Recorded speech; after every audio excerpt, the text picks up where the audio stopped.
In the news this week, Liberal senators expressed concerns over proposed GST rate rise. And is Perth really one of the worst cities in the world? This is the Evening News with Ivan Lung and Daniel Stanislav. Good evening. Prime Minister Tony Abbott has agreed on a GST rate rise to increase revenue. However, not all states may get their fair share. Alexander Faulkner joins us now from Parliament with more details. Alex. Yes, Ivan. During a radio interview, Mr Abbott said he thought a GST rate rise would solve the issue of lowering taxes. It's predicted that increasing the GST to 15% would raise $30 million. Liberal Senator David Johnson agrees that it would result in great revenue, but worries that WA won't get an equal share. Meanwhile, Senator Linda Reynolds says she welcomes the debate on tax reform, but former Senior Minister Jim McGuinty previously stated on our program that he wasn't optimistic about the change. GST is a political time bomb for everyone involved. Colin Barnett's milking it for all he's worth. Here in Western Australia, we're getting a dud deal. People ought to be campaigning for a better deal, but I would not hold my breath waiting for anything good to come out of the GST changes. The Abbott government has already nominated a bracket creep tax, which Treasury Secretary John Fraser says would raise $5.5 billion in 2015 to 2016 alone. Alexandra Faulkner, WAMN News. In other news, Perth has been labelled as one of the worst cities in the world by the Huffington Post this week. In an interview, Perth Lord Mayor Lisa Scafidi rejected a suggestion that Perth has no culture.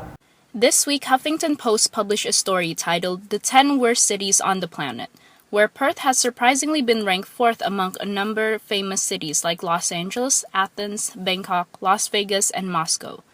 Lord Mayor Lisa Scafidi doesn't think the Post has much credibility. It was disappointing because of the brand hit that it had on our city. We all know that Huffington Post is a highly read blog site. Young people around Perth have spoken out about their opinions of Perth. I think that compared to places like Melbourne and Sydney, there isn't as much events going on. I don't think Perth's bad at all. I mean, as like a tourist, I can see it as being boring, especially if you're international, because it's not really set up for that. There's nothing here to do at all, except for Friday nights or Saturday nights. Ms. Scafidi said with the new projects like the Perth City Link, Elizabeth Quay and the Riverside, Perth's story is still being written. Our work is not complete. The vision is still to be delivered fully, and I think people need to be assured that we are working very hard to erase that title for once and for all. Cecilia Faustina, WAMN News. Hundreds of small business owners gathered in Joondalup for the District 32 Business Awards. More than 80 local businesses were nominated for prizes worth a total of $100,000. Owners had to sell their products and services to a judging panel. 2 winners took out the major awards that evening. I actually SMS'd my folks and told them that I had won, and my dad SMS'd back and said, "Don't forget, you're still our baby."